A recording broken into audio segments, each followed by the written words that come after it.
Thank you, Mayor. As board members may recall, you included in the 2022 budget funding for a community opinion survey. It's the first time the community has done a survey in a number of years. The town contracted with Corona Insights, and the survey occurred earlier this year. The report is in your packet along with these slides. David Kennedy is with Corona Insights, and he's here to walk through the survey results with you. Thank you, David. Thank you. Good evening. Yeah, as Brian said, my name is David Kennedy, principal with Corona Insights, led the project, and Sam and several others on our team helped out as well. The presentation we'll be showing you tonight is, of course, the same one that you've seen in your packet. If there's anything, we'll probably just walk through it fairly quickly. If I run long on time, just yell at me.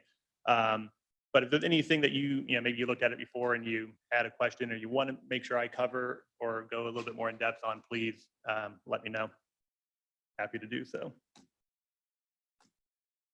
That is the full report. In terms of just quick background and sort of reminder of what we did, sort of beyond just sort of a general community survey, and perhaps for the folks in the room who aren't familiar at all with this, but we did a community survey. We invited people to the survey in a few different ways. Everyone in town that had an email address on file, I think maybe through utility records, we first pinged that way via email to try to solicit their response. That's, of course, the quickest, most cost-effective way. After that, we did an additional follow-up with direct mailings with what we call push to web, where the letter from the town, where people could go on either their phone or their computer and access the survey that way. Overall, we had 248 completed surveys in this data set that we looked at. That represents about a 15% response rate, which is right in the range of what we'd expect. Usually 10 to 20% for most community surveys is what we'd expect with a similar methodology to this one. Any questions on what we did? So a lot of numbers, and I recognize on these screens you probably can't see all of them. I'll run through just a few sort of quickly, but we like to provide a snapshot up front just to sort of give the picture of who the survey represents. So you can sort of judge for yourself if it's representative of the community. It is all of households. We didn't do any dedicated business outreach. They weren't a focus of the sampling. But it all is residential households. Vast majority own. We had 5% who are renters, 1% other. Vast majority in terms of race ethnicity, white 69%, Hispanic was the next largest share at a quarter. For that question, you could choose more than one. The age was roughly split between over 40, under 40. Over 40 is about 54%, under 40, 46%. Gender roughly split as well. In terms of how long they've lived in Lochbuie, small sliver of people under a year, 4%, a little over half of between 1 and 6 years here, and then a little more than a quarter long-term residents at 10 or more years. Probably won't go through all the other ones. We did also offer the survey in Spanish to the third column there at the bottom. Other languages spoken at home, 27% indicated another language either in addition to or in place of English. So going to run through, I think 4 or 5 key findings here, and then we have 4 sort of more in-depth sections to the report with more exhibits. Overall, I think sort of the top line message here that Lochbuie residents are generally happy with the town, happy with their experience here as a place to live, and so on. So generally the rate of the town high on those metrics. Small town feel often came up in comments and other responses, being sort of a big reason people love living here, and safety, public safety as well came up quite a bit, very high in terms of satisfaction. On the flip side, some of the challenges residency, really everything sort of flowed around growth, amenities, other services, and so on was really sort of the theme theme there. And the growth was really just sort of that managing the growth. Obviously, you all have experienced a lot of it in the recent years. And, you know, I think residents see that and acknowledge the challenges of being in a quickly growing community. In terms of communications, probably not a big surprise here. The town newsletter was both the most popular option for how people have recently received information from the town, as well as the most preferred option. So it's always nice when we see that match where, you know, we ask people, how are you getting it and how do you want to get it? And those two line up. It's always good to see that alignment as well. In terms of other services, yeah, ideas, amenity that people sort of wanted in town. Recreation came up quite a bit, rec center, other recreation sort of facilities or, you know, options. I know that was something that we heard sort of early on, sort of in our internal conversations with you all that, you know, we might hear and sort of wondering how prevalent that might be. Other things that are probably related to that growth side, the economic, business development, more local services, businesses, and so on. We also dove into taxes and then also the question of approving marijuana sales here in town. And then if we did that, whether or not people would support an excise tax.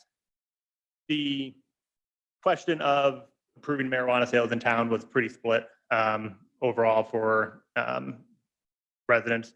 However, if you do offer it, people are more for taxing it. So they're like, well, we're going to have it, then yes, yes, tax it. But it certainly wasn't a runaway, sort of victory if you put it, before voters to approve marijuana sales in town. And we'll have the actual figures in the charts here in a second. With that, before I start just sort of going through these quickly in terms of actually showing you more data, any of those you want me to focus more on or just jump right to make sure we get to? I don't know that you can answer this question, but I'm wondering how the demographic summary lines up with like a census figures. Doesn't? Are you shaking your head?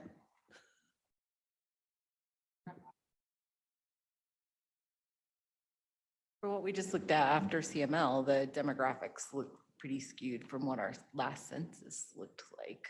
Could we get that information? I'd like to just look at. I can, I have that. I can't easily pull it up. We did, I skipped over this. It's in the appendix of the methodology. One of the things we often do with community surveys is weight the responses to make sure the responding population looks like the town and at least a few key demographics. So we did review it. I'd have to look to see what the weightings may have done, but it should be close, at least probably on things like age, gender, or common ones. We may have used income as well. So it won't be a perfect match, but we would have pulled the results back into closer alignment as needed to actual census, the most recent census that we could. It wouldn't be a perfect match, but it shouldn't be wildly far off, at least on most demographics. But we do have that because I remember us looking at it in our analysis. That's all, thanks. All right. I have a question also Yes. about the key finding number 3. So we had about 15% response rate, it looks like. Were all of those email responders, or did we send out a? Oh, yeah, no, yeah, we did do the second step. So I'd have to look at the split, but yes, we received a good share of them via email, but then we did the additional mailing to reach people who either A, hadn't responded, but also weren't included on that list of emails. So it's not strictly, it's not representative of only people in town with email addresses with the town. It did go out to a random sample of additional households that didn't have an email file Okay. on file. My question there is, the reason I'm asking that is if we're saying town newsletter is great for all of those, for most of those respondents, but if we've missed the whole swath of our town that doesn't ever see the town newsletter, like maybe, like, are we really representing how communication is going? Is, I guess, my question there. David, maybe talk a little bit about how we can rely on the findings from only 248 respondents. Talk about that a little bit. Sure. So yeah, I mean, any public opinion, type survey really comes down to the sampling and just who was in what we call the sampling frame, whether or not they can be reached by the survey. And then our goal is to have a random allotment of those folks respond. And then when you have that, that's what allows you to project those results onto the broader population. So, small sliver of the population can represent the opinions within a margin of error of a few percent of the overall public as well. So in this one, I don't remember it off the top of my head in terms of the margin of error. It should be in the appendix, but that would sort of be your loose sort of back of napkin plus or minus. Actually, let me just find that real quick. Hope everyone sees all that real quick. Perfect. Oh, now it just kicked me off. Well, in the meantime, let me look to see if I have that handy.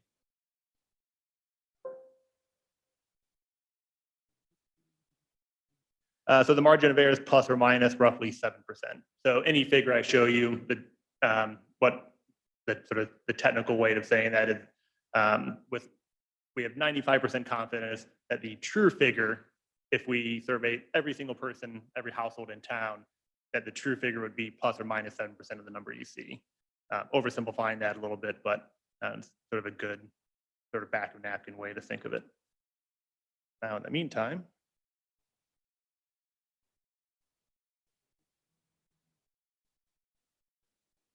I know what happened, I bet.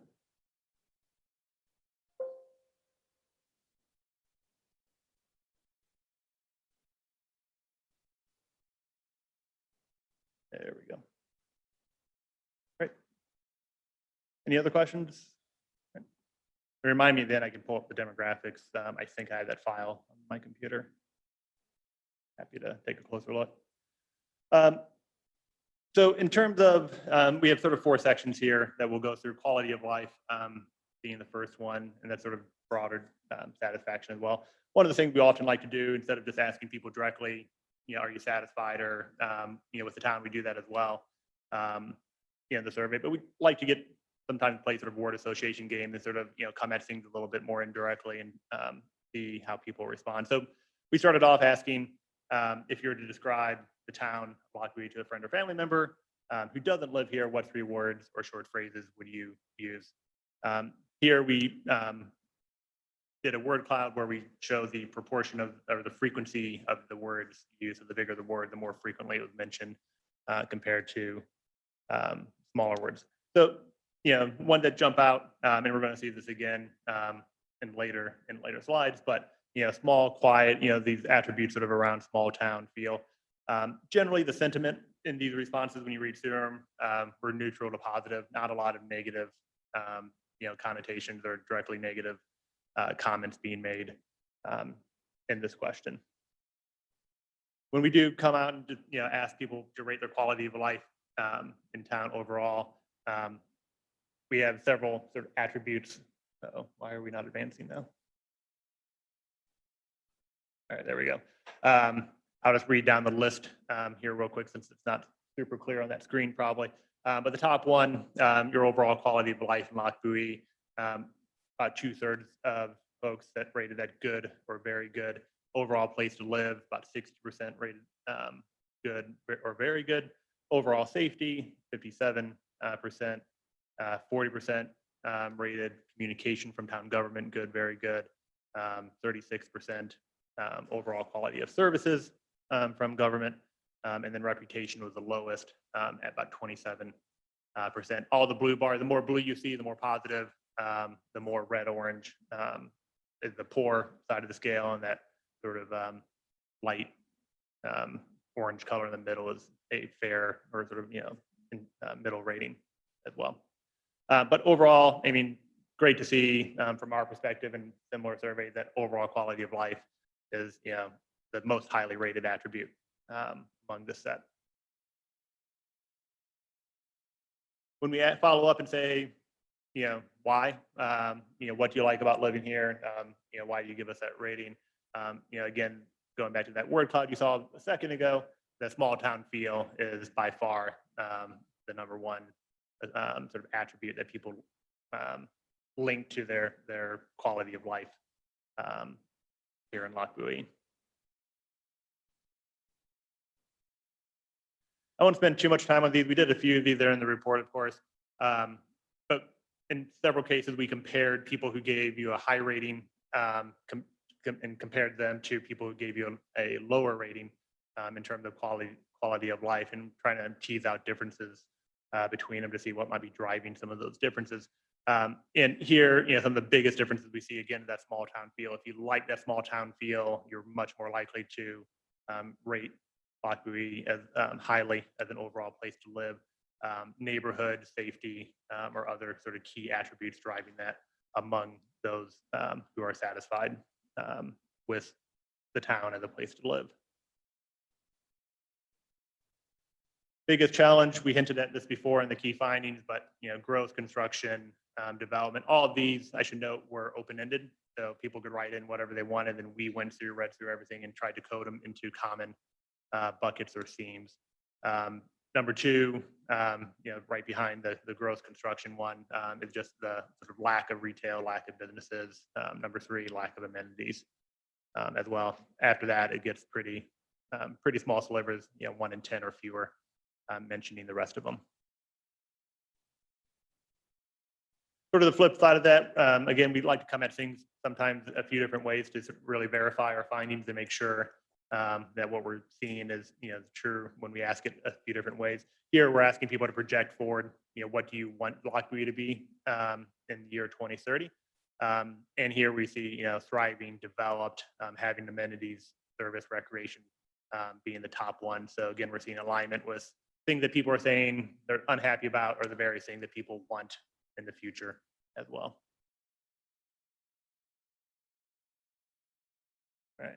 No, I'm moving pretty quickly just for schedule, but please slow me down if you have any questions or want more information anywhere. Then from the sort of the big picture, we dig into specific services and various aspects with Lochbuie. So this whole list are sort of the more nuts and bolts, services of running the town. So going down the list again, blue is positive. The more dark orange, dark red, orange red would be less positive or dissatisfied in this case. And going down the list from most positive to least, trash collection rated very highly, which is actually a little unusual. Some other towns we've done, that's been a more contentious issue. So yeah, sort of weird for us as the outsiders to see that. But 80% were satisfied with trash collection. Safety very high as well, more than half of residents rating general safety in their neighborhood. Police services, nearly 50% as well. And then from there, we start dropping below 50% in terms of being somewhat or very satisfied. Appearance of streetscapes, traffic safety, street surfaces, just sort of skipping down here, snow removal, and so on. Start getting smaller slivers of satisfied and bigger slivers generally of fair, just sort of that, sort of middle ground. You're not doing great, not necessarily doing really poor either. The bottom two, opportunities for recreation, leisure activities, and then availability of personal services were the two that had the highest share of dissatisfied residents. Can you clarify what kinds of things you'd include in personal services? I'd be afraid to try to change my screen here again. I can look at the full survey question. I think it was, can't remember how we worded it, but things like haircut and those type of, like retail, but not necessarily buying stuff, but yeah, things along those lines probably. I think we had that in the survey in terms of sort of like a EG, example. So again, I might actually, just for interest of time, probably go through this one really quickly. Let me actually skip this. I got a better sort of way of summarizing this on the next slide. So this is one that I did want to explain, because I know no matter sort of how much writing we put in the report, it's a tricky one to understand. So what we did here is an additional analysis where we look at a lot of these variables sort of with each other to try to tease out what's actually important in driving satisfaction overall. And when I say satisfaction overall, we're using overall quality of life place to live as sort of that variable for satisfaction. Because a lot of times you can see things where it's like, well, we rate low on this, but do we care? Does it matter? Not necessarily everything that you rate, sort of less good on is something that you need to prioritize and try to improve, because it may not actually be driving that overall satisfaction. So on the vertical axis, top to bottom, that's correlation with overall place to live. So the higher up, sort of to the top of the chart it is, ignore left or right right now, the more correlated it is with their satisfaction. So, sense of community, general safety being very high up there. That pretty much means that one of those moves, the other one moves. So if they're more satisfied with safety, the more likely they are to be satisfied overall with Loch Buoy, the place to live.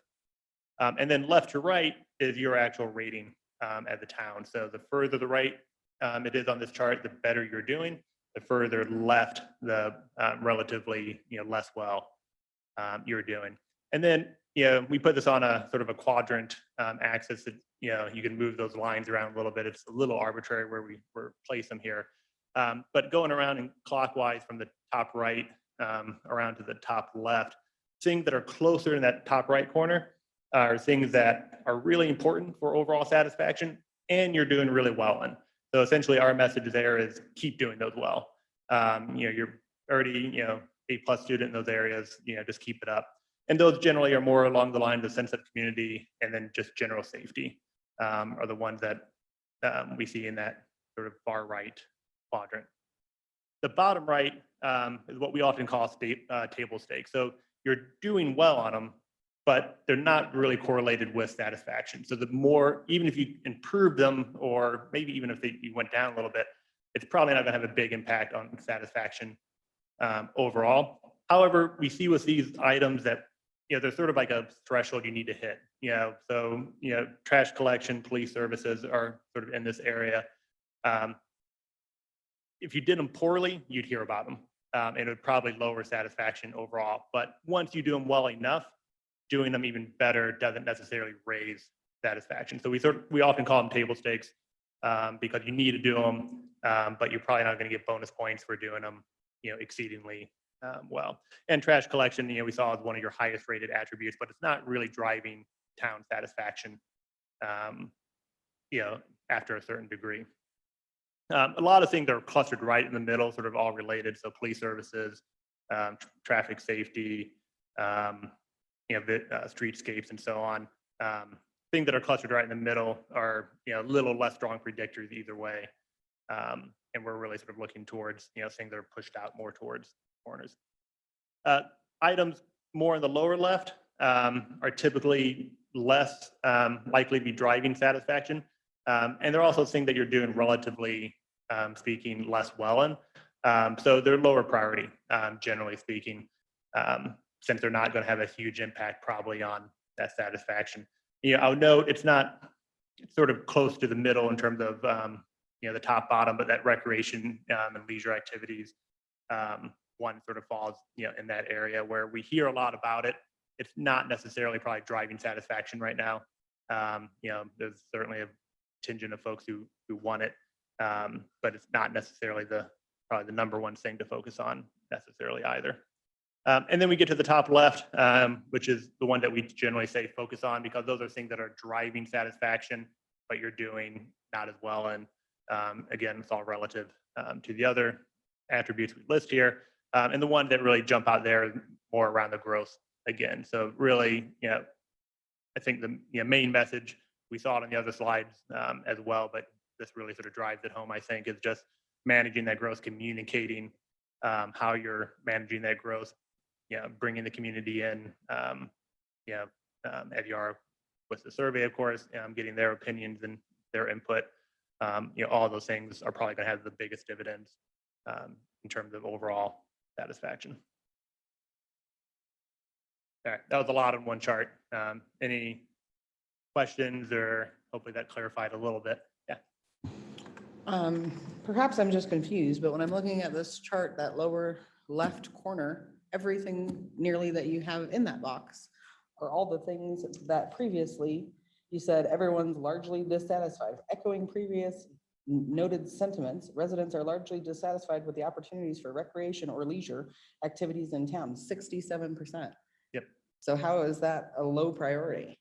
Well, that's why we do this extra analysis because, and also I'll note of the recreation one, in terms of that top bottom, we're looking, I wish I had a pointer. The more things are pushed out to the corner, it's not solely if it's in that box. Again, sort of where the lines cross are a little arbitrary. We just place them in the middle for simplicity here, but that one, as I noted, it is closer to the center. So it's still not a huge driver of satisfaction. Not to say there's no impact on satisfaction at all. If there's no impact, it'd be at the very bottom of this chart. But we're just trying to tease out the differences in terms of what, in terms of bang for your buck, if you're to focus on something and recognizing not everything is equal in terms of resources and time and whatnot to address, but you're going to get probably bigger dividends for improving, keeping high, improving satisfaction overall by addressing things more related to growth than you would addressing things around recreational activities.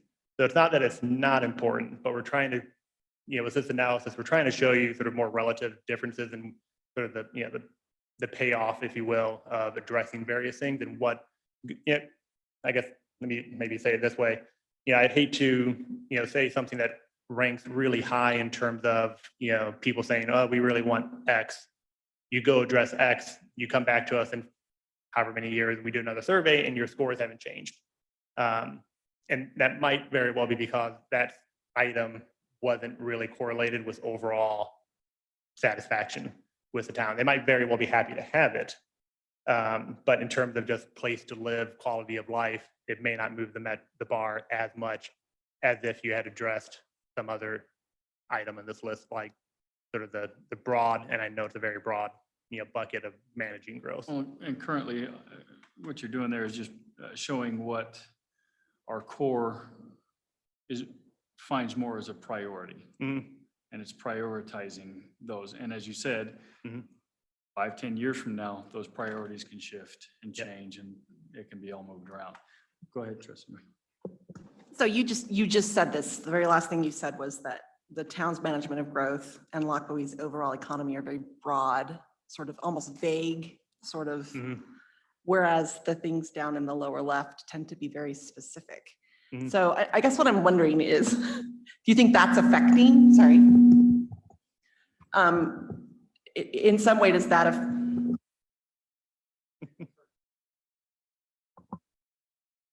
is that affecting the fact that it's more broad? I don't know. I think I know what you're getting at. It's a good question. I don't have a firm answer or definitive answer on that. In terms of managing growth, we do have a lot of open ends. Some of that came out of open end comments. So if you're interested in reading those, you do have them in a supplemental Excel file. You could look at them and sort of see how people are thinking of growth and those challenges, and probably would make it a little bit more concrete in terms of how people are relating to it. But yeah, in terms of this analysis, I can't say it's going to drive it one way or the other. I'm just trying to think. So we do something like this for a lot of community survey and research projects, and I'm trying to think of other ones that sort of had specifics versus broader and how they related, and I can't off the top of my head sort of think to this. Yeah, may I ask a follow-up to that? I guess I don't know if you have insight on this or not, but when they say town management of growth, was the sentiment that the town is not doing what it needs to do to grow fast enough to get them the amenities they want? Or is it the town's growing too fast? And maybe you don't have an answer to this, but then how do you correlate that to towns growing too fast, but we want amenities? I mean, it seems internally inconsistent, I guess. Any insight on that from just open-ended comments? Yeah, and it's been a while since I read through them. Some of everything in there. I can't tell you the proportion of that. Most of that is one bucket or another. We probably would have broken it out in codes had there been a strong, separation, in those comments. Yeah, I think, and I mean, you all know this, and other towns that we've worked with that are smaller and often have growing pains or have tourism, like tourism impacts where the economy is doing great, but then there's a lot of challenges that come along with it. I think people in general are just, what's the word, not nervous, but just have more mixed feelings on growth. Like they know it's happening and the unexpectedness of it, and it's not a smooth linear thing. And I think that's where a lot of the sort of turbulence and concern and anxiety, that's the word I was looking for, sort of comes from, is that it's, they see it happening, they don't know what's happening. They want thing, but they know there's trade-offs, and it's, just sort of comes across as this mixed bag of, sort of feedback where, oftentimes it does sort of contradict each other, where it's like, we want the benefits of growth, we don't want the pain of growth. So if you can solve that, you're doing great, but you're not alone in that. I know we've done a lot of work in like mountain communities, and it's sort of similar. They want the tourism dollars, they don't want the tourist. I want a restaurant, but I don't want it in my backyard. Yeah. Yeah, it's not an easy one, for sure. Anything else? I just wanted to say that from the last conference we were at, I was told that our number in town here for population is about 8,200. So 8,200, and we only got surveys back from 248 people. That's less than that's just over 3% of our total population. So I honestly feel like this is very contradicting, and it's not a good assessment of the whole town. That's just my personal thoughts. Sure. So one thing to keep in mind was population versus the number. Again, if we only got 200 back out of mailing 8,000, I'd be more concerned in terms of that really small response rate. We're technically sampling households and not individuals. So I don't know, forget how many households are in town, but it's roughly like 3 people per household. So it's of 8,000 people, you're probably between 2,000 and 3,000 households. We actually have about 2,700 households. All right. Yeah. So yeah, I should have highlighted that to start. It's a household survey. 2 people living in the same household, in theory, shouldn't have gotten an invite. It would have been representative of the household. And again, I can talk more about the sampling. I'm not going to say these figures are 100% accurate. Again, if you had surveyed every single person or every single household in the community, but we are confident that within a window, plus or minus roughly 7%, that figure, if you'd gone out, got a response from everyone, that the true number would have been in that range. And a lot of times too, I mean, that's why we sort of summarize things at a high level. If you're looking at, ratings or, something, a list of, concerns, and it's 80% of people are concerned with X, well, the true figure, we'll say is between 73 and 87%. The story is the same, that it's the majority or the vast majority of people believe X.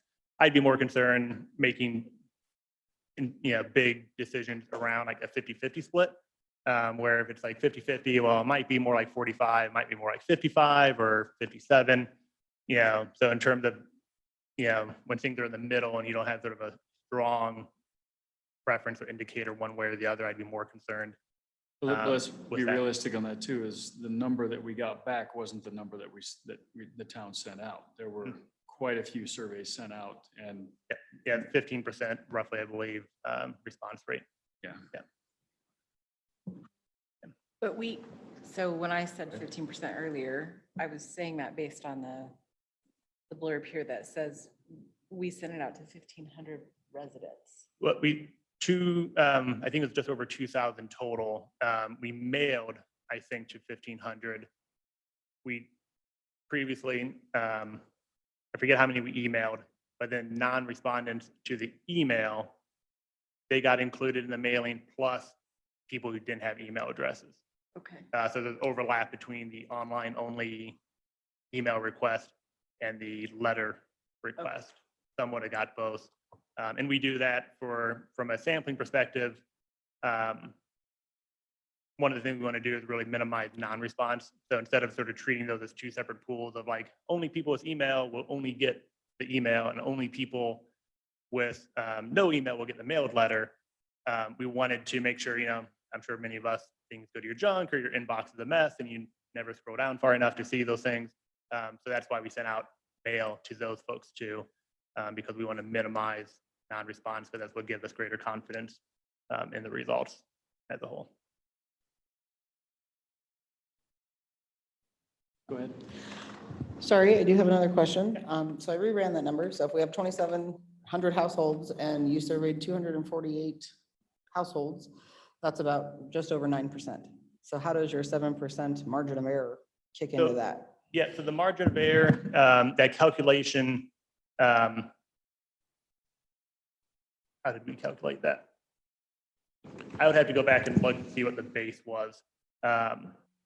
The plus or minus, the margin of error calculation isn't based on response rate. It's based on the sample size relative to the overall population that we're assessing, essentially. So that's, if you see, not to talk about political polls, but, if you ever see on, TV where it's like, a poll of every, a nationwide poll, and it's like 1,000 people are representing like 300 million people. It's not, that's not the proportion that's important or yeah,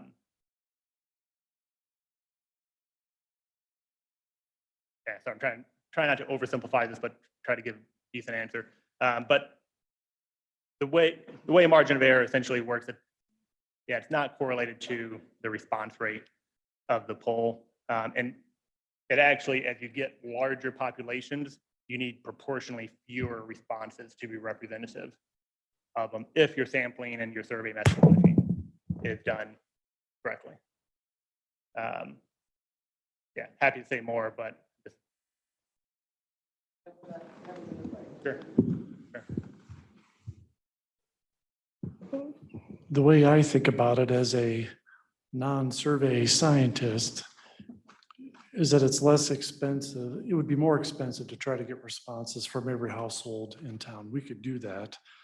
But the beauty of this approach and a random sample approach is if we have 248 responses or 2,700 responses, the numbers wouldn't change much. So we can get actionable information at a fraction of the cost. We could have continued trying to get additional responses. We actually talked about that. Do we have enough or should we mail surveys? We didn't actually mail surveys. We mailed letters asking people to respond to the survey. Well, the next step would have been to start mailing surveys, a lot more expensive. And the expertise says it wouldn't have changed the results much. It's almost like when you poll people who have voted early on the day of voting, you get a random sample, but it does pretty well at predicting results at the end of the day after everybody's voted. It's the same science, right? Yeah.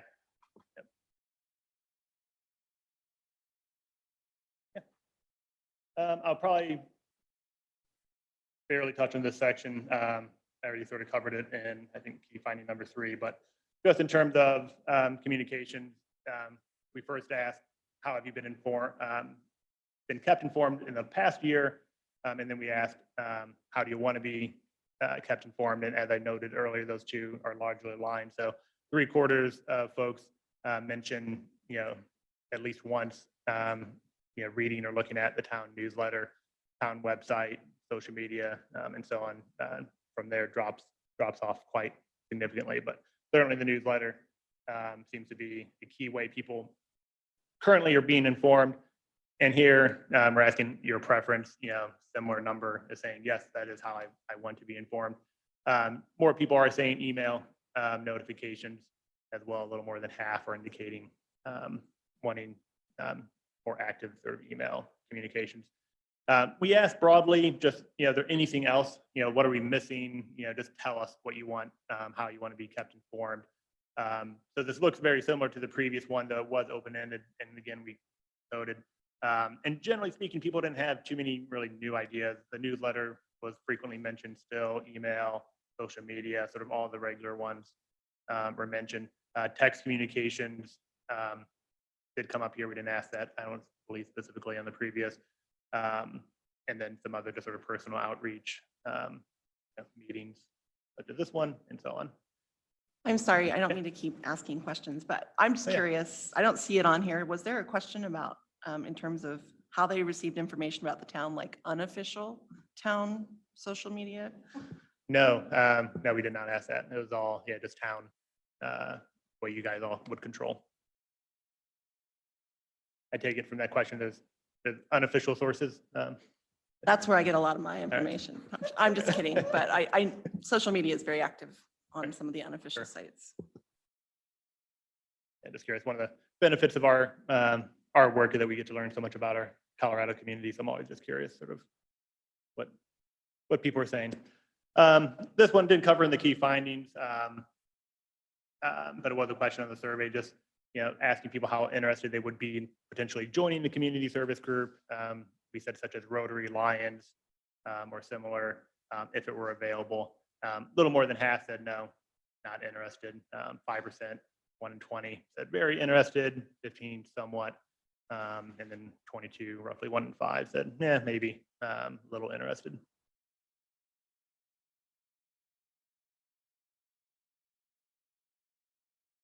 All right, so we specifically asked what services residents feel may be lacking. We touched on these a few times already, but that recreation one comes up quite a bit, and then some stuff around roads and related coming up second. And this is not unusual, it'll shock you, that people generally aren't willing to support tax increases to do the thing they just told you they want. So roughly about a quarter, a little more than a quarter said, yes, if you could provide that service I just told you about, I would also be willing to support a tax increase. I will note these questions, by their nature are very broad and generic because there is no specific proposal on the table, and it would probably vary by every service, listed. So you're asking people a very broad, just tax increase and not a, specific, type of tax or percentage and so on. So definitely keep that in mind, but it gives you sort of a general, indicator of sort of support. 39% said no. And really probably your opportunity if you ever did move forward with something like this, and that third, we're sort of like, I don't know, maybe. Again, they're just sort of lacking information and sort of, probably the mental cost benefit analysis they're doing. In terms of willingness to support, and measure permitting marijuana sales in town limits, certainly not a home run here, but 40% said yes, a little more, 44% said no, and 17% are undecided at this point. So, certainly this isn't a predictor. If you put this on a ballot, in a future election that it would fail. It's definitely from our eyes, very close here, and obviously sort of the messaging around it would probably, be a big driver of whether or not people ended up supporting, and if you can move that 17% or not, but it would probably be close. We also asked if, we did allow marijuana sales, would you be willing to support an excise tax? And here we see more support. So yes, if we're going to do it, a slight majority says, yes, I would also support an excise tax. We did explain what that is on the survey. About a quarter said no, and almost a quarter, a little more than a fifth. Again, we're undecided at this juncture.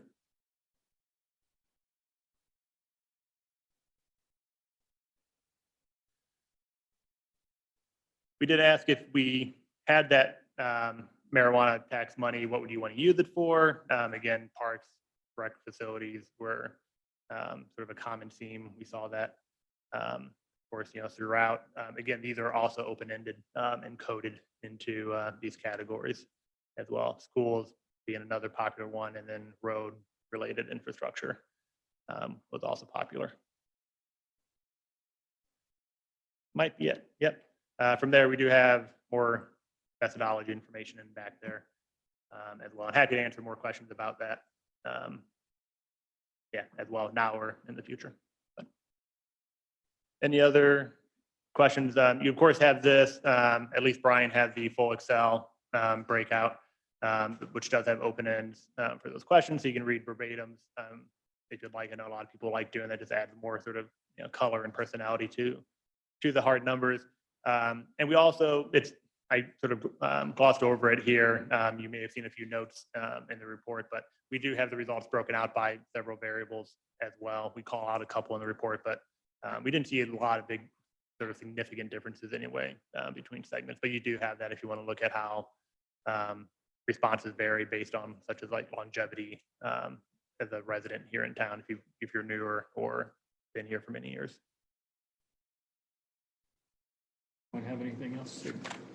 Questions or comments? Great. All right, Yeah, thank you very much.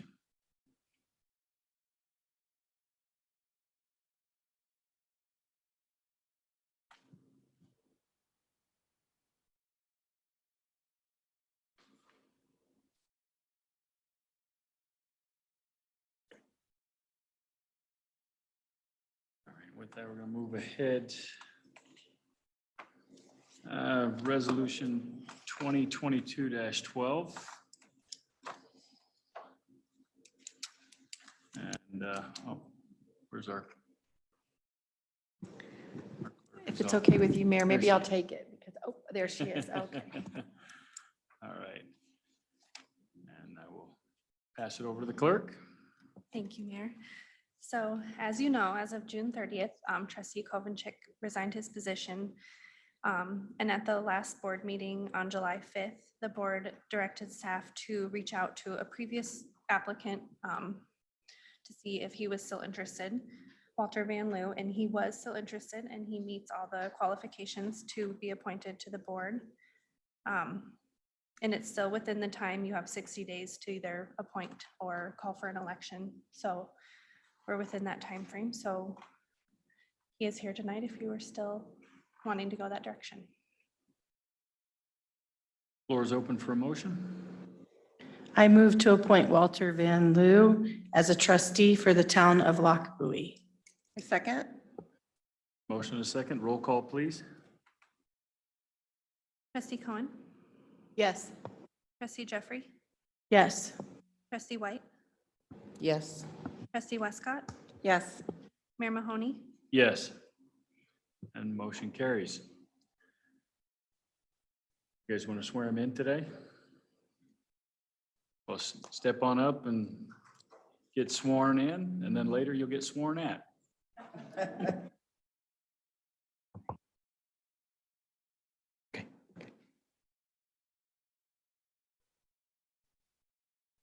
I, Walter Van Loo, I, Walter Van Loo, swear that I will support the do swear that I will support the Constitution of the United States, Colorado, the Constitution of the State of Colorado, and the laws of the state and the laws of the State of Colorado in the town of Lochbuie, and the town of Lochbuie, from the duties and will faithfully perform the duties of the office of trustee of trustee about which I'm about to enter to the best of my to the best of my ability.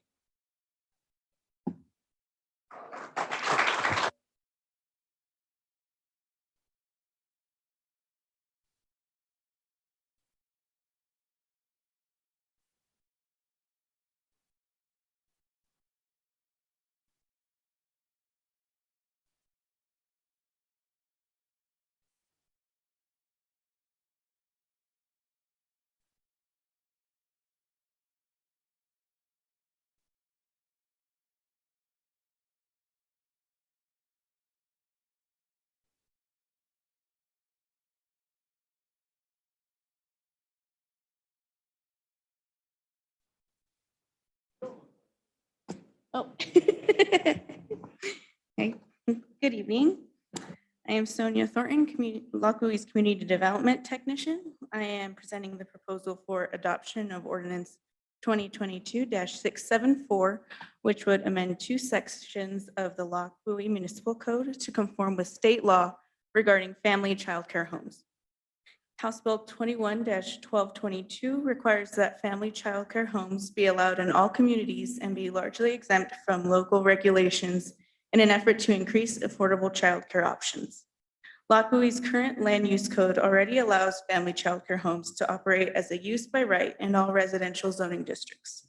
However, the current code section applies additional regulations which is no longer allowable. The First Amendment to the code replaces the current definition of family childcare home in section 19-7-520 of the land use code to conform with the definition utilized under state law. The Second Amendment adds family childcare homes to the list of entities exempt from the requirement to obtain a business license in sections 6-1-150 of the municipal code. Staff recommends the Board of Trustees approve adoption of ordinance 2022-674 to ensure the town's municipal code reflects current state regulations. Are there any questions? Anyone have any questions? But I will amend, when I read this off on our agenda, it says 675 and it's actually 674. So correct myself on that. Anyone have any questions? And thank you for that. Thank you. Comments? All right. All right, we'll entertain a motion. I move to approve ordinance 2022-674, an ordinance of the Board of Trustees of the Town of Lochbuie, Colorado, amending Lochbuie Town Code Section 6-1-150, governing business licenses, and Section 19-7-520, governing land use of regulations as such provisions relate to family child care homes. Second. Okay, motion and a second. Roll call, please. Trustee White, Aye. trustee Cohen, Yes. trustee Westcott, Yes. trustee Van Loo, Yes. Mayor Mahoney, Yes. and trustee Jeffrey. Yes. I'm going for the disco light effect over here on my, yeah. And the motion passes. All right, next item is ordinance 2022-676. Mr. Duran. Yeah, it's got to be 675. We're going to skip 675 and go straight to 676, and 675 is just going to be reserved for some future date, if at all. Thank you, Mayor. Pursuant to the board's direction at its May 17th meeting, the board has indicated a desire to move forward towards the formation of a home rule charter commission, or at least asking the voters if they're willing to form a home rule charter commission. And this ordinance basically affects all that. It engages us in the election that's going to happen in November, and it sets the ballot question for formation of a charter commission.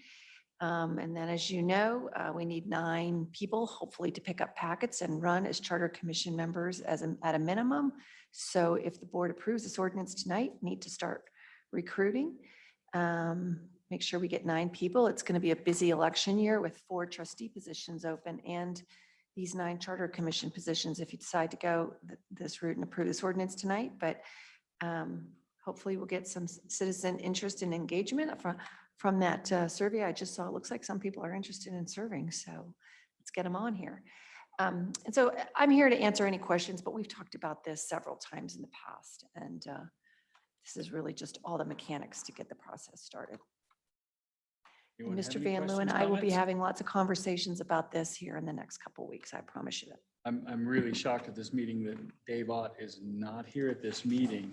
I feel he would want to make this motion very much, so whoever does it can do it in his honor. Yeah, well, I she's, threw out an aye. yeah, I was gonna say, she threw out a Dave Ott eye, and I was like, all right, we'll now entertain a motion. I move to approve ordinance number 2022-676, an ordinance initiating the adoption of a home rule charter for the town of Lochbuie, providing for the election of charter commission members, authorizing participation in the 2022 coordinated general election, and declaring an emergency. Second. Motion and a second, roll call, please. Trustee Westcott, Yes. trustee White, Aye. Mayor Mahoney, Yes. trustee Jeffrey, Aye. trustee Van Loo, Yes. trustee Cohen, Yes. All right, and motion carries. And so it begins. All right, next item is the opioid settlement funds distribution. Mr. McBroom. Thank you, Mayor. Several communities in the state, along with the Attorney General's office, successfully reached a settlement with 3 key distributors of pharmaceutical opioids in the state. That settlement, through the execution of a memorandum of understanding that the town executed last October, entitles the town to a portion of those settlement funds. There are essentially 2 options for the use of the settlement funds. We can use those funds to invest in addressing the problems associated with opioid abuse in our community through programs and services, or we can lend those funds, make those funds available to other agencies that are providing those programs and services. One of the challenges we encountered, although we executed the memorandum of understanding, is over the next 18 years, the town would only be receiving about $15,000 total.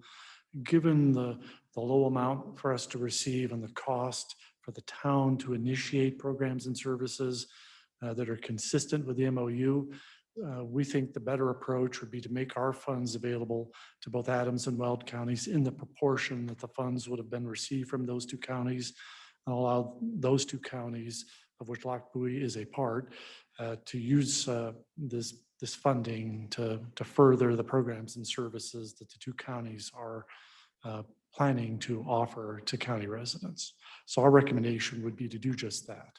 Okay, one of the questions I had about that was, because I know just over $1,000 a month would bring in, but when we're talking Adams County and Weld County, exactly how would they figure the proportions going to each? So that amount has already been determined, and a vast majority of that $15,000 would be coming from Weld County, and so it would go back to Go Weld back to it. County. So whatever's coming from that county area. Yes, Okay. a much all right. smaller- That's what it is. So what our portion coming from Adams County would be just, okay. All right. yes. And my apologies, we could have listed that split. I'd have to do a bit of research, but most of our funds would have been coming from Weld County because most of the town is in Weld County. Yeah, and I have no issue with that. I mean, we don't have the funding to foot the bill for that kind of thing, and I think it would behoove us to do that. Anyone have anything other? Go ahead. I'm just curious if we looked, I mean, I read through here and it looked like, you know, education, training, there was no way that we could keep those funds in Lochbuie with DARE programs are back in schools. It says, you know, we can increase our emergency meds for the police department, rescue breathing supplies. Seems like those would be good things for us to have in town. Great programs for us to offer. The challenge is the limited amount. Again, $15,000 over 18 years means less than $1,000 a year to create new programs and services consistent with the MOU.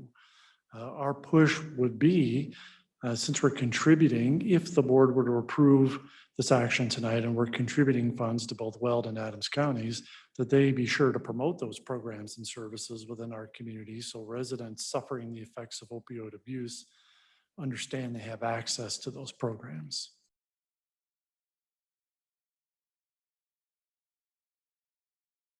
Anyone else have anything? Right. Oh. All right, and with that, I'll entertain a motion.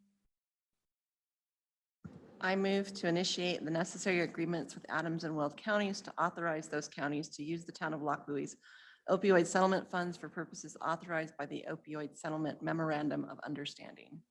Second. Motion is second. Roll call, please. Mayor Mahoney, Yes. trustee Van Loo, Yes. trustee Westcott, Yes. trustee White, No, trustee Cohen, Yes. trustee Jeffrey, Yes. And motion carries. All right, next item is property maintenance overview. Mayor, Yes. if I may, I'd like to ask the board to consider revisiting action item 8B on the child care home ordinance. Turns out what happened there, this is just an ordinance numbering issue. There's nothing substantive here. but that ordinance really properly should be 675. It turned, 674 was in fact an ordinance that we already did adopt, was presented to you for declaring a vacancy and dealing with a prior vacancy. That was the subject matter of that, right? And so it's just a numbering problem because the ordinance dealing with family childcare homes was actually drafted a while ago, but there had been an intervening ordinance that came before you since then. So I would just ask that the board reopen that matter and simply change that motion to approve a different ordinance number 675. And we will make sure that the ordinance is amended to reflect that proper numbering. Yeah.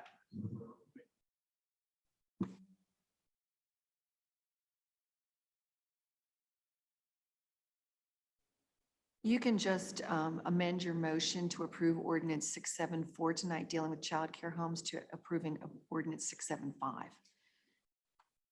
I so move. There you go. Second.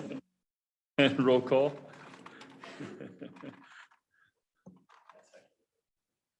Trustee White, Yes. trustee Cohen, Yes. trustee Westcott, Yes. trustee Van Loo, Yes. Mayor Mahoney, Yes, trustee Jeffrey. Yes. and motion carries. Thank you. All right. All right, back to property maintenance overview. Mr. McBroom. Thank you, Mayor. Because of our technical challenges tonight, I am not able to show the slides on the screen. Would you like me to walk through the slides and answer questions anyway? Would you like to ask me questions? Would you like me to move this to the next meeting? By way of background, it's a three-part presentation to talk about how we maintain properties in the town, both private property and town-owned property. The third part of this presentation, which was going to be tonight, we just haven't had time to pull part three together. It talks about the unique nature of properties under development. Oh, it is working. Then allow me to walk through the slides. Do we have the?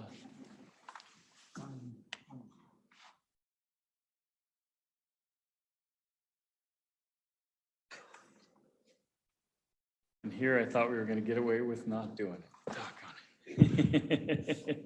Well, if you've seen the slides, there aren't very many. It's a fairly short presentation, just an overview of the work the town does on a daily basis to maintain public property within the town.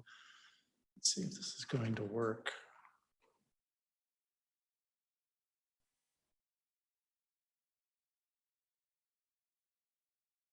There it goes. So again, this will focus on public property maintenance. We divide public property maintenance into three general categories: our town parks, open spaces and roadways, and town buildings. We have three town parks. You're probably very familiar with Lockwood Park and Leo Sack Park, but we do have a skate park at the corner of County Road 37 and County Road 4. Open spaces and roadways include the utility corridor that runs through the town that we're in the process of designing a trail system for, and roadways and ditches that are under town maintenance. And you might wonder, well, what is regular maintenance? What is it that we're doing on a regular basis? Certainly mowing during the growing season, trimming fence lines, very important to make sure growth on the town's property isn't growing through fences of adjoining properties, treating those properties with herbicides to manage noxious weeds, picking up trash and removing dumped items. We have several town facilities, buildings on them that our public works crew maintains. Certainly this building, the wastewater treatment plant.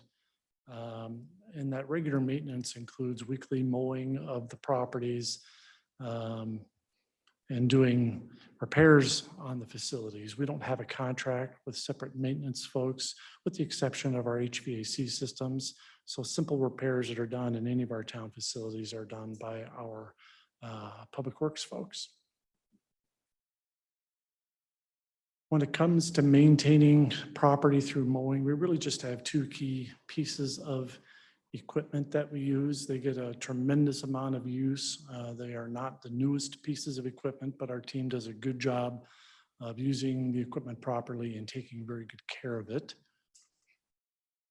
And some other things to know, besides those property maintenance activities that our public works crew does, they also have additional responsibilities for ongoing responsibilities around town. First of all, that town property maintenance, we've estimated that cost to be about $1,250 per acre per year. Other key functions that our public works crew performs, street maintenance.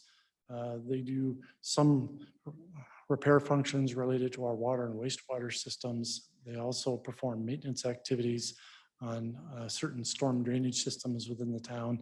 And again, we talked about physical building maintenance in addition to the property maintenance around town facilities. So the crew does a lot of work, and they have great attitudes about what they're doing. They're very much service oriented. This presentation was put together in large part with help from our new Public Works Director, Chris Arman, and he's here to help me answer questions. So I moved through that very quickly. Happy to answer any questions that you have. On the slide about town facilities, the last box in gray says requires approximately 35 man-hours per week. Is that just for the town facilities? Is that like park and town facilities and wastewater? Like, is it everything? So I believe, oh, Chris, go ahead. That's an overall blended average of what the time that we spend between this facility, the wastewater treatment facility, maintaining the grounds behind this building, around our public works yard, and the wastewater treatment plant. That's a general average of the total man hours we spend per week on that. So open space maintenance and park maintenance would be in addition to that. Anyone have anything else? Would there be any way that the town could zero-scape some of that to eliminate some of that work? It seems like that area is not used for anything, correct? I'm sorry, which area would that be? When we're talking about over here by the town hall, with all the stuff that you just said you're mowing for these 35 man hours. Yeah, we are entertaining an idea of working with CSU and some other organizations to start implementing some zero-scape demonstration gardens through town. That's one idea for the former farmhouse site up at Bella Vista. That's kind of a small area, so we're contemplating doing maybe landscape plantings and things of that nature at that location, and maybe blending some turf and ornamental demonstration, at least the area to the south of the current Public Works office. But those 35 man hours also include maintaining, manicuring the rock areas, spraying herbicide, several other things other than just mowing. Pressure washing the exterior of the building, maintaining the plantings that we have here. There's several things involved in that 35 hours. As well as maintaining the roundabouts and those places, deep weeding. The and all that. roundabouts aren't as part of that 35 man hours. That's specifically facilities, but it's more than just mowing. Sorry about that. I didn't mean to just say mowing, but yes, just for the maintenance overall. I just meant if there would be a way to eliminate having to mow an area that nobody can really see or utilize the land for, it would be worth it to do the investment up front, I believe. And also Resource Central. I don't know if you guys have looked into those garden in the boxes. Those would be great for those small areas like Bella Vista. I totally agree. And we're always looking at ways to increase our efficiencies and better our processes. Anything else? No? Okay, thank you, Chris. All right. And let's see, all right, next up, we'll go into staff reports. Ms. Rademacher is not feeling well and so is not here tonight. If you have any questions, I could make up an answer, or better yet, follow up with Denise and get a proper answer back Yeah, to you. we'll skip on and pick on Chief over here now, so. Okay, so we finally got a patrol car that we ordered in November. It finally came in and got upfitted and getting ready to put the other one, the one we're replacing a 2014 Chevy Impala that is pretty well high mileage, so it was needed. But yeah, that took a minute, and but I think we're fortunate to get it. From what I hear, several manufacturers are just canceling orders now. So so we're fortunate to have that. We got a couple of officers in field training right now. One of them is, I think, gets released this week, and the other one's in second phase. So he's got another 6 weeks or so to go. But we had another one resign, so we'll have to advertise for that one and replace that person. So just this continual thing that we have to do in this environment right now. So other than that, just pretty steady and keep on keeping on. What about, where are we with Keensburg and, or? So they actually just requested, we were going to be ending at the end of August, I think, is when the contract was going to end. He just emailed me yesterday or maybe Friday, asking us to extend that to September 7th. So we will probably entertain that. It's only like a week longer, so they can get a couple more days, I guess, before they cut on their own. Gotcha. All right, anyone have anything for Chief? No? All right, thanks, Chief. All right, Ramey Environmental, wastewater.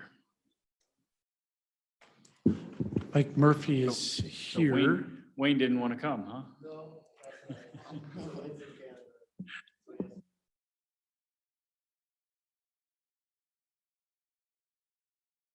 Monthly report. And he Maybe under usually the gives cir- us highlights and then we send him away. Yeah, there's nothing too unusual to report since the last meeting. Business as usual for us. Okay, anyone have any questions, comments? No? Made it real easy on you. Yeah, I guess so. We'll pick on Wayne when he gets back. Please do. Thank you. All right, thank you. All right. Chris, Public Works. Thank you, Mayor, trustees. You have my report. I'll hit on a few highlights and be happy to answer any questions. As Chief McCoy indicated, there are several manufacturers starting to cancel orders for fleet vehicles. I have been in contact with Ford. Currently, our 2 vehicles on order are still active. They still do not have a build date. Keeping our fingers crossed that we end up with both of them. But it's kind of dicey right now. We have finally been able to find somebody to complete some fleet repairs for us. I've had the main lift cylinder on the loader on this list for almost the entire time I've been with the town. And also the air conditioning system on our Kubota tractor, the compressor motor seized up on us. So we don't have air conditioning in that tractor at the moment. Those are both scheduled to be repaired tomorrow. So that's nice. We have engaged with Aqua Backflow Incorporated to manage the town's backflow control program. That's part of our CDPHE requirements that we track and maintain and ensure that our backflow devices that protect our drinking water are regularly checked and functioning properly. Had a pre-con meeting for our upcoming road projects this year that includes asphalt repair and replacement and chip seal. That project is scheduled to begin the first part of August. What else do we have here? I wanted to touch briefly on the status of the County Road 2 South Side widening. I believe I sent an email to everybody about that. We are still actively working with the contractors and developers and everybody to fully understand the impacts of that. We don't have a timeline. We aren't sure of the scope of redesign or if redesign is going to be required or if Excel is going to lower the line. We're also paying particular attention to that to make sure it doesn't have any impacts on the north side widening, which is a lock buoy project. We are working with the developers and contractors on our side to make sure that any of these conflicts are identified prior to any start of construction. unfortunately, there's just not a lot of good records out there in that general area. This line was actually discovered during routine potholing, which is, consistent with UNCC practices for identifying utilities prior to a project. So how it didn't show up on the survey for the design, nobody really understands why. But luckily, it was discovered prior to tearing out the asphalt and making the road untravelable. So it's an unfortunate setback. We're aware of it. It's definitely a hot topic for staff to try to see some progress on Road 2, and we're doing the best we can with it. Be happy to answer any questions. I feel like it's been a while, and I'm not even sure I can speak of it well. I thought we were going through some sort of process where our water meters were going to be like updated so that users could get real-time data about use. Like that was prior to you stepping into this role, and I haven't heard anything about that for a while. Just wondered where we were with it as I'm seeing posts about water use and and then results in the survey about our water is expensive, all that fun stuff. So that's a really good question. That has kind of fallen off my radar to update the board on that. I'll get some good information and report back in my next report. And this may not fall into your responsibilities, but I figured I would ask it. On the east side of the new 7-Eleven, that road that goes to 7, that's outside the roundabout, when will those concrete blocks be removed and that be open for use? Do you know? I don't have a really good understanding of what the issue is with that, why there's no connection to the frontage road. I can certainly look into it. I actually think, and get an answer. I think Mr. Kennedy has an answer to that perhaps he can provide as part of his update, because Mayor Pro Tem Ott had inquired about that a few weeks back.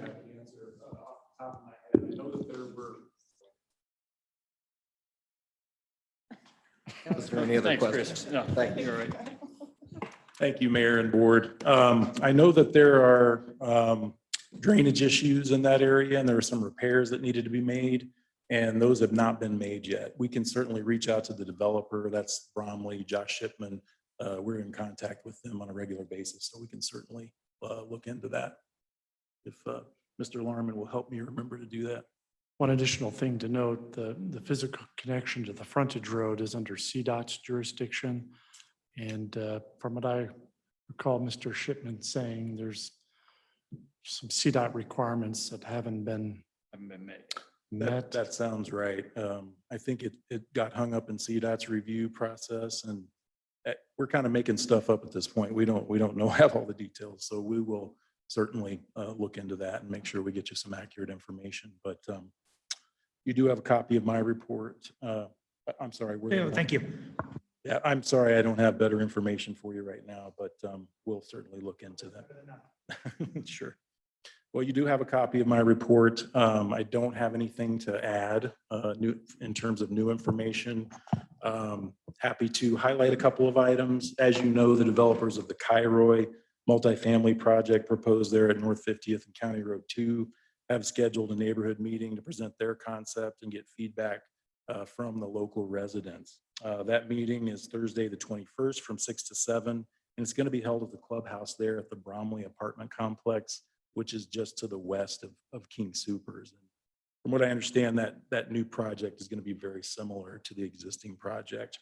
I just wanted to point out that this is not a town meeting, not a public hearing. No decisions can be made. This is just a public outreach meeting on the part of the developer. We've not even received a formal application from the developers on this yet. And so just wanted to emphasize that there's a long way to go on this one before it can even be reviewed by staff and then come before the board for consideration. Yeah, because I just want to remind the board that for them to put in multifamily, they'll have to change the zoning over there as well. It will be what's considered a rezoning. So there will be a lot of review that'll go into that. And of course, staff will bring that to the board for a final decision. Also wanted to make the board aware that the developers of the Del Norte subdivision, that's the North Star group, they've put a pause on that project temporarily. They're still interested in moving forward, but because of the recent spikes in interest rates, they're going to be exploring the feasibility of doing townhomes and duplexes in that area, in addition to the single-family homes that they had already proposed. That will, of course, require an amendment to the comprehensive plan in that area. So they're going to be potentially exploring that option with staff, and that may be coming before the board in the coming months for a decision as well. And then finally, just wanted to give a quick update on the industrial park being developed by the Stream Realty Group. This board approved the comprehensive plan amendment back in, I believe it was March or April or May, I forget, the time flies. But when I last spoke with them, they were beginning to work on that annexation and site plan package. And so we hope to have those plans in for review very soon, hopefully sometime in the fall, and get that before the board as soon as we can, get them operational. That, happy to answer any questions. Anyone have any questions? Comments? Trustee Manning? I have just a question about, I have a feeling about why, but why was the Silver Peaks PUD included in the packet? Great question. As part of the this three-part presentation on property maintenance, I've mentioned in the past that there are some unique aspects to the Silver Peaks neighborhood that complicate management of that property while it's under development. So that'll be the focus of this next presentation. I provided all that stuff in this packet to give you plenty of time to review it, should you be interested in doing that.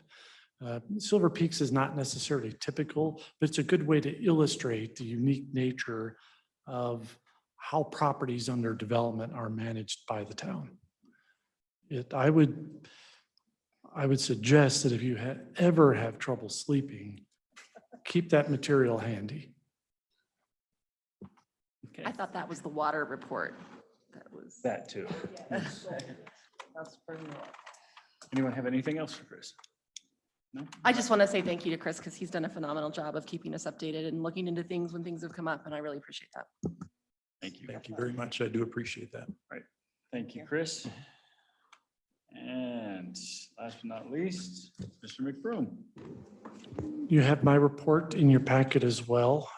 Just one update. The town has hired a new human resources manager, but she's starting this coming Monday, July 25th. So we'll be eager to have you meet her, likely at the next meeting on August 2nd. Happy to answer any questions. Questions for Mr. McBroom? All right, not seeing any, then we'll move on to mayor and trustee comments. And we'll come down to trustee Jeffrey. I am not able to attend the library board meeting tomorrow, but they do have the agreement on the agenda. So I also feel like it might be appropriate for me to miss that one too, because it feels a little weird. But other than that, I don't have anything else tonight. Trustee Westcott? I have nothing, thank you. Trustee Cohen? Nothing, thank you. Trustee White? Yes, I would just like to ask the board to consider something we've already talked about, to get on an agenda item for the shade canopies for the parks. Really seeing it be a problem with this hot weather. It's just unusable. So it's really something I think the town could address. It would benefit the children and other people that use the parks. So that's it. I'm okay with something going on the agenda. We can discuss, see if there's anything financially feasible that we could do, or just to generally talk about it. Put it on for a discussion item. Anyone have any issue with that? I don't have an issue, but I do have a comment. There's a park in Thornton, I'll get the address, that has those shade canopies. I'm wondering if it would be beneficial for us to talk to Thornton about, like, do you have to go unhook them every time the wind blows, or what are some of the issues? And I don't know if that would be beneficial or not. Well, again, that's one of the reasons we put it on there for a discussion, so we can sit down and bring all that information forward and actually delve into it. Take some time. Absolutely. Two options that I can think of. One would be put it on the next agenda that we can do a bit of research, put it on an upcoming agenda. The other option would be to include it as part of the 2023 budget process and our discussions with you, which isn't far off either. That's probably September. We can bring something back in August or include it as part of the I budget think process. it in would be something I September. would really like to have a discussion about before we do bring it to the budget. Just start discussing it and see what the feasibility of it is. And as she said, what problems do they have? What issues they have? Where are we going? So go ahead, trustee Westcott. I also would like information about, like, what parks is this really a problem at? Because I know, for instance, I was just thinking about the parks in Silver Peaks this week because the three parks, the two smaller parks, both have sort of a lot of foliage that provides natural shade. The park on Ruby is like, Well, but that's but what I'm saying. We'll other put it parks on within the discussion, town, right? And we can, So that's, I just would like that information before, as we have the discussion. okay. So I don't see any issue with that. Everybody seems to be on board with putting it on the agenda. So yeah, for a discussion item. Thank you. And now we've given you guys marching orders to figure out all the information for us. You had nothing else to do. All right. Anything else, trustee White? All right. And trustee Van Loo. I just wanted to thank everybody for inviting me back and letting me join the board. So thank you very much. Right.